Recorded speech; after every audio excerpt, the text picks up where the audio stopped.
Hello students, welcome to Hiba Max. நான் உங்களோட ஷபானாக்கா பேசுகிறேன்.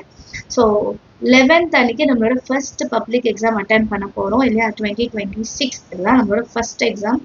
ஸோ இது வரைக்கும் half yearly, quarterly, revision, midterm எல்லா எக்ஸாமும் அட்டன் பண்ணிட்டோம். ஆனாலும் எக்ஸாம் பார்த்தா பயமா இருக்குன்ற கமெண்ட்ஸ் வருது எனக்கு. ஏன்னே தெரியல. எவ்வளோ எக்ஸாம் அட்டன் பண்ணிட்டீங்க, யாருமே இந்த அளவுக்கு எக்ஸாம் வந்து அட்டெனே பண்ண மாட்டாங்க. கடைசி நிமிஷம் வரைக்கும் எக்ஸாம் எழுதுனவங்களுக்கு எக்ஸாம் பத்தி பயம் இருக்கா? எவ்வளவு பேர் கமெண்ட்ல சொல்றீங்க தெரியுமா, எக்ஸாம் பேரு கேட்டாலே பயமா இருக்கு. அண்ட் நிறைய நிறைய கமெண்ட்ஸ், அதெல்லாம் சொல்லலை நானு, டைம் ஆகும் சரிங்களா. ஸோ எக்ஸாமை பார்த்து ஏன் அவ்வளோ பயம் எனக்கு புரியல. நீங்க ஆல்ரெடி ரிவிஷன்ல எழுதுனது, மிட் டேர்ம்ல எழுதுனது, குவார்டர்லி எழுதுனது, ஹாஃப் இயர்லி எழுதுன மாதிரி இதுவும் ஒரு எக்ஸாம் தான். இதுல கொடுக்குறது ஒரு பேப்பர் தான், ஒரு கொஸ்டின் பேப்பர் தான் சரிங்களா. அதுல இருக்க ஆன்சர்ஸ்லாம் நீங்க படிச்சதுதான் வரப்போகுது. அப்படி இருக்கும்போது எதுக்கு இவ்வளோ பயம்? பயப்படக்கூடாது. ஃபர்ஸ்ட் திங் அதுதான் நம்ம செய்யற தப்பு. நீங்க பயந்தீங்கன்னா ப்ரிப்பரேஷன்ல வந்து டிலே பண்ணுவீங்க சரிங்களா. பயப்படாதீங்க. எக்ஸாம் அப்பவும் இந்த பயம் வரக்கூடாது. எக்ஸாம் அப்போ மெயினா இந்த பயம் வந்துச்சுன்னா உங்களுக்கு தெரியாமலே நீங்க நிறைய மிஸ்டேக்ஸ் பண்ணுவீங்க எழுதும் போது. அந்த பயத்திலே அந்த ஸ்ட்ரெஸ்லயே பண்ணுவீங்க. ஸோ அந்த பயம் உங்களுக்கு வரவே கூடாது. நல்லா படிச்சிருக்கோம், நல்லா ப்ராக்டிஸ் பண்ணிருக்கோம், நல்லா எழுதி பார்த்துருக்கோம், அப்புறம் எதுக்கு இவ்வளோ பயம் சரிங்களா. இன்னும் நமக்கு டைம் இருக்கு இல்ல. நான் 7th அன்னைக்கு இந்த வீடியோ ரிலீஸ் பண்றேன். அப்போ உங்களுக்கு வந்து இன்னும் 8, 9, 10 3 நாள் டைம் இருக்கு. தமிழை வந்து நீங்க சூப்பரா ப்ராக்டிஸ் பண்ணலாமே. ஃபர்ஸ்ட் எக்ஸாம் ஏன் லாங்குவேஜ் பேப்பர்ஸ் வைக்கிறாங்க, ஏன் மேக்ஸ் எக்ஸாம்லாம் வைக்கல? லாங்குவேஜ் பேப்பர்ஸ் வந்து நம்ம ரொம்ப வந்து ஈஸியாக ஃபீல் பண்ணுவோம். அதனால தான் உங்களுக்கு ஃபர்ஸ்டே ஸ்ட்ரெஸ் வரக்கூடாதுன்னா ஃபர்ஸ்டே தமிழ் எக்ஸாம் வைக்கிறாங்க. அப்புறம் தான் இங்கிலீஷ் எக்ஸாம் கூட பாருங்க. ஃபர்ஸ்ட் தமிழ் தான் சரிங்களா. நமக்கு பயம் வரக்கூடாது, நம்ம நல்லா கான்ஃபிடென்ட்டாக எழுதணும் அப்படின்றதுக்காக ஃபர்ஸ்ட் லாங்குவேஜ் பேப்பர்ஸ். மேக்ஸ் எல்லாம் வச்சிருந்தாங்கன்னு யோசிச்சு பாருங்க. இல்லை இல்லையா. ஸோ அப்போ இது பெட்டர் தானே.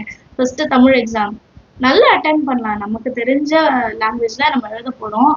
அதுல ஸ்பெல்லிங் மிஸ்டேக் எப்படி அவாய்ட் பண்ணணும்னு வீடியோ கொடுத்துருக்கேன், டைம் மேனேஜ் பத்தி வீடியோ கொடுத்துருக்கேன், பேப்பர் ப்ரெசன்டேஷன் பத்தி வீடியோ கொடுத்துருக்கேன். இப்ப அடுத்து மெயினா எல்லாரும் கேட்கறது exam fear, exam fear, exam fear. Exam fear வேண்டாம். நீங்க உங்க ஃப்ரெண்டு சொன்னாங்க, சொல்லுங்க, ஏன்டா பயப்படுற, எக்ஸாம் தானே, இது வரைக்கும் நம்ம எழுதாத எக்ஸாமா. நல்லா ப்ராக்டிஸ் பண்ணுங்க, அதுதான் மெயின். நீங்க எவ்வளவுக்கு எவ்வளவு ப்ராக்டிஸ் பண்றீங்களோ உங்களுக்கு பயம் வராது. நிறைய பசங்க நான் பார்த்திருக்கேன் சரிங்களா. என்ன பண்ணுவாங்கன்னா நல்லா படிச்சுட்டு நைட் எல்லாம் படிப்பாங்க, நல்லா ப்ராக்டிஸ் எடுப்பாங்க. எக்ஸாம்ல போய் அந்த எக்ஸாம் ஃபியர்ன்ற ஒரு விஷயத்தினால அவங்க கேர்லெஸ் மிஸ்டேக் பண்ணி சென்டர் மிஸ் பண்ணவங்கலாம் இருக்காங்க. அப்புறம் வந்து சொல்லுவாங்க, நான் தெரியாம வந்து அந்த டைம்ல பதட்டம் ஆயிட்டேன், அதனால அதுக்கப்புறம் எல்லாமே எனக்கு மறந்து போயிடுச்சுன்னு. அது உண்மைதான் தெரியுமா. நம்ம வந்து ஒரு விஷயத்த நினைச்சு பயப்படுறோம்னா நம்ம மைண்ட் வந்து கொஞ்சம் ஃப்ரீஸ் ஆயிடும். ஒரு 3 செகண்ட்ஸ் ஃப்ரீஸ் ஆயிடும். எதையுமே யோசிக்க விடாது, பிளாங்க் ஆயிடும். கொஸ்டின் பேப்பர் பார்த்தோன்னே எல்லாமே பிளாங்க் ஆயிடும். இது வந்து நடக்கக்கூடாது ஆக்சுவலா. நம்ம இவ்வளோ ப்ராக்டிஸ் பண்ணியிருக்கோம், கான்ஃபிடென்ட்டா போகணும். எக்ஸாம் ஃபியர்லாம் தூக்கி போட்டுருங்க. ஏன்னா நீங்க வந்து இத்தனை நாள் கஷ்டப்பட்டது அந்த சின்னதா ஒரு எக்ஸாம் ஃபியர்னு ஒரு விஷயம் வந்து காலி பண்ணிடும்னா அது வேண்டாம் சரிங்களா. நீங்க படிச்சதான் எழுத போறீங்க. உங்க புக்ல என்ன கேட்க போறாங்க, அடிஷ்னலா 1ஓ 2ஓ கொஸ்டின் வரும். அதுக்குமே நீங்க நல்லா ப்ராக்டிஸ் பண்ணிருக்கீங்க. அப்புறம் ஏன் இவ்வளோ பயம் சரிங்களா. பயப்படக்கூடாது எப்பவுமே. நம்ம வந்து ஃபேஸ் பண்ணாத எக்ஸாம் கிடையாது. இந்த 10 மாசத்துல நீங்க எழுதின எக்ஸாமும் ஆன்சர் ஷீட்டை மட்டும் பார்த்தீங்கன்னா அவ்வளோ இருக்கும். ஸோ நீங்களாம் தைரியமா போய் எக்ஸாம் எழுதணும்.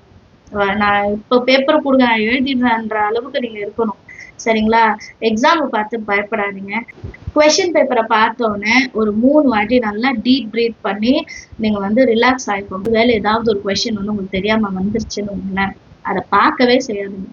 அது பார்த்தீங்கன்னா இன்னும் டென்ஷன் ஆயிடும். பார்க்காதீங்க. ஒரு கொஸ்டின் தான் தெரியாம வந்திருக்கும், பேலன்ஸ் எத்தனை கொஸ்டின் தெரிஞ்சது வந்திருக்கு அதெல்லாம் பார்க்கலாம்ல.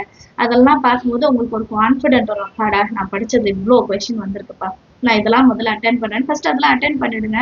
அப்புறம் நீங்க தெரியாதுன்னு நினைச்ச கொஸ்டின் தானே உங்களுக்கு வந்து ஞாபகத்துல வந்துடும். நீங்க என்ன பண்ணுவீங்க தெரியுமா, அது தெரியாத கொஸ்டினே பார்த்து இதை நான் படிக்கல, இதுல வந்துருச்சு, இது படிக்கல, இது வந்துருச்சு நீங்க வந்து நினைச்சிட்டே இருக்கீங்க. அப்ப அது என்ன பண்ணும், உங்க மைண்டை டிஸ்டர்ப் பண்ணும். நான் ஆல்ரெடி படிச்சு வச்சதெல்லாம் மறக்க வைக்கும். அப்ப நான் படிச்சதெல்லாம் வேஸ்டா போயிடும். அதுக்கா இத்தனை நாள் உட்காந்து படிச்சோம் இல்ல சரியா. நம்ம வந்து இவ்வளவு கஷ்டப்பட்டு படிக்கிறது எக்ஸாம்ல சூப்பரா பண்றதுக்காக. எக்ஸாம்ல போய் பயந்துட்டு உட்காந்து நான் படிச்சதெல்லாம் மறந்துட்டு வர்றதுக்கு கிடையாது. ரைட். ஸோ கவனமா எக்ஸாமை அட்டன் பண்ணுங்க. எக்ஸாம் ஃபியர்ன்ற ஒரு வார்த்தை நமக்கு தேவையில்லை. எக்ஸாம் ஸ்ட்ரெஸ் தேவையில்லை. அதுக்கு தான் இத்தனை நாள் ட்ரெயின் பண்ணியிருக்கோம். அதுக்கு தான் ஸ்கூல்லயும் அவ்வளோ ப்ராக்டிஸ் கொடுத்துருக்காங்க. அதனால நான் எக்ஸாம் ஃபியர்னால நான் மறந்துட்டேன்னு யாருமே சொல்லக்கூடாது. சரிங்களா? நான் சூப்பரா அட்டன் பண்ணியிருக்கேன் அப்படின்னு சொல்லுங்க. உங்களை நீங்களே மோட்டிவேட் பண்ணிக்கோங்க. சூப்பரா படிச்சிருக்கடா, நீ ஏன் பயப்படுற, நீ எழுதிடுவேன்னு நீங்க சொல்லிக்கோங்க. என் வாய்ஸ் வந்து ஞாபகம் வரணும் உங்களுக்கு. எக்ஸாம்ல வந்து நீங்க வந்து ஏதாவது ஒரு கொஸ்டின் பார்த்து பயந்தீங்கன்னா என்னோட வாய்ஸ் உங்களுக்கு ஞாபகம் வரணும். சரிங்களா? நான் சொல்றேன், நீங்க எல்லாமே நல்லபடியா எழுதுவீங்க, சூப்பரா அட்டென்ட் பண்ணுவீங்க. இந்த வார்த்தைகளை ஞாபகம் வச்சுக்கோங்க எப்பவுமே. நான் அப்படிதான் பண்ணுவேன். எனக்கு ஏதாவது ஒரு கஷ்டமான டைம் வருது, எனக்கு ஏதாவது சேலஞ்சிங்கா இருக்குன்னா எங்க அம்மா எனக்கு சொல்ற வார்த்தைகளை நான் வந்து ரீகால் பண்ணுவேன். ஷபானா இது ஒரு நாள் முடியும்னுவாங்க. இவ்வளவு இது நீ பண்ணிட்டு இது பண்ண மாட்டியான்னுவாங்க. நான் வந்து அதை நான் நினைச்சு பார்த்துப்பேன். அதை விட நமக்கு வந்து மோட்டிவேஷன் கொடுக்கிற ஒரு ஒரு ஸ்லோகன் வந்து உலகத்திலே இருக்க முடியாது. ஒரு மதர் வந்து உங்களுக்கு கொடுக்குற மோட்டிவேஷன் தான் ரொம்ப முக்கியம். So as a teacher or as a sister எப்படி எடுத்துக்கிட்டாலும் சரி, நீங்க டீச்சர்னு எடுத்துக்கிட்டாலும் சரி, உங்களோட சிஸ்டர்னு எடுத்துக்கிட்டாலும் சரி, நான் சொல்ற வார்த்தைகளை யோசிச்சுக்கோங்க. உங்களுக்கு ஏதாவது டிஃபிகல்டிஸ் வருதா எக்ஸாம்ல, ஏதாவது ஒரு கொஸ்டினை பார்த்தோன்னு இதை நான் படிக்கலையே என்ன பண்றதுன்னு யோசிச்சிங்கன்னா 2 விஷயம் ஞாபகம் வச்சுக்கோங்க. நீங்க நிறைய படிச்சிருக்கீங்க, உங்களால நிறைய எழுத முடியும். அந்த கொஸ்டினை ஸ்கிப் பண்ணிட்டு அடுத்த கொஸ்டின் போங்க. அடுத்த கொஸ்டின் போங்க. நல்லா தெரிஞ்ச கொஸ்டினை பாருங்க. உங்களுக்கு ஒரு கான்ஃபிடென்ட் வரும். நிறைய கொஸ்டின் எழுதிட்டு பேலன்ஸ் உங்களுக்கு நிறைய டைம் இருக்கும். அப்போ வந்து உங்களுக்கு தெரியாத கொஸ்டின்ஸா பாருங்க. உங்களால ரீகால் பண்ண முடியும். இது எல்லா எக்ஸாமுக்கும் சொல்றேன், தமிழுக்கு மட்டும் இல்லை. இங்கிலீஷா இருக்கட்டும், மேக்ஸா இருக்கட்டும், சோசியல் சயின்ஸ், நீங்க எந்த எக்ஸாம் அட்டென்ட் பண்ணாலும் கொஸ்டின் பேப்பர்ல எதெல்லாம் தெரியுமோ அடிக்கடி அந்த கொஸ்டினே பாருங்க, அந்த கொஸ்டினே எழுதுங்க. தெரியாத கொஸ்டினை சைட்ல வச்சுடுங்க. சரிங்களா? நீங்க தெரிஞ்ச கொஸ்டினை நல்லா எழுதுங்க.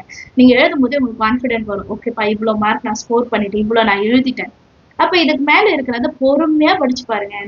மேக்ஸ், சயின்ஸ், சோசியல்னா கம்பல்சரி வரும். கம்பல்சரி தெரியலன்னா பேனிக் ஆகாது, பயப்படாத. மத்த எல்லா கொஸ்டின்ஸையும் முடிச்சிடு.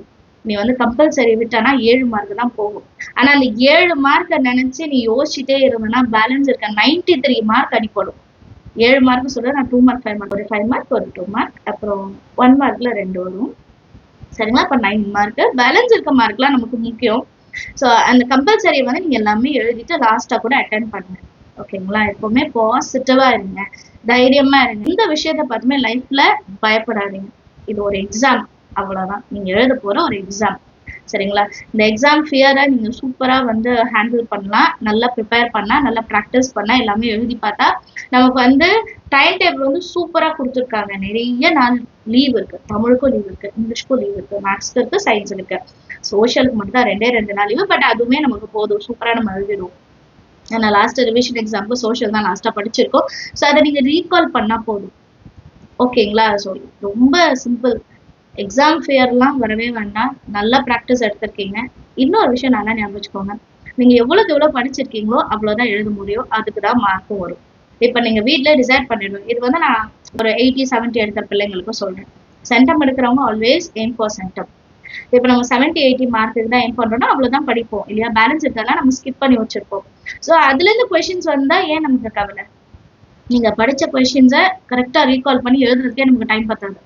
ஸோ நமக்கு எப்படி தெரியுமா தோணும்? இந்த கொஸ்டின் மிஸ் சொன்னாங்க, நான் படிக்கல, நான் படிச்சிருக்கலாமேன்னு அங்க போய் ஃபீல் பண்ணாதீங்க. உங்களுக்கு என்னெல்லாம் படிக்கணும் அப்படின்னு இருக்கோ அதெல்லாம் இப்பவே படிச்சிருங்க. எக்ஸாம்ல போயிட்டு நம்ம எதை நினைச்சு யோசிக்கவே கூடாது, கவலைப்படவும் கூடாது. சரிங்களா? உங்களுக்கு கொடுத்துருக்க டைமை நல்லா யூஸ் பண்ணுங்க, நல்லா ப்ராக்டிஸ் எடுங்க, நல்லா ப்ரிப்பேர் பண்ணுங்க. கண்டிப்பா எக்ஸாம்ல வந்து உங்களால சூப்பரா அட்டென்ட் பண்ண முடியும். அவ்வளவுதான் விஷயம். ரொம்ப சிம்பிள். எக்ஸாம் ஃபியர் வேண்டாம். நம்ம எக்ஸாமை சூப்பரா அட்டென்ட் பண்ண போறோம், நல்ல மார்க் ஸ்கோர் பண்ண போறோம். எதை பத்தி யோசிக்காதீங்க. நல்லா ப்ரே பண்ணிக்கோங்க, நல்லா படிங்க. கொஞ்ச நாளைக்கு பேரண்ட்ஸ் கூட சண்டை போடாதீங்க, ஃப்ரெண்ட்ஸ் கூட சண்டை போடாதீங்க. உங்க மைண்ட் செட்டை வந்து வெறும் படிக்க மட்டும் தான் போறேன், வேற எந்த டிஸ்ட்ராக்ஷன்ஸும் இருக்க வேண்டாம்.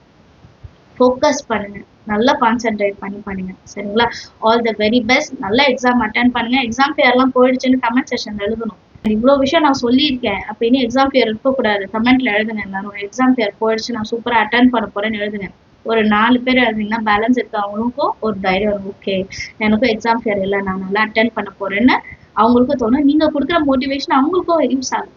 சரியா? எல்லாரும் கமெண்ட்ல எழுதணும். ஓகே. அண்ட் வீடியோஸ் பிடிச்சிருந்தா மறக்காம லைக் பண்ணுங்க, உங்க ஃப்ரெண்ட்ஸ் சர்க்கிள்க்கும் ஷேர் பண்ணுங்க. நம்ம சேனல் இன்னும் சப்ஸ்கிரைப் பண்ணலனா சப்ஸ்கிரைப் பண்ணிட்டு பெல் ஐகான் செலக்ட் பண்ணிடுங்க. Thank you so much for watching.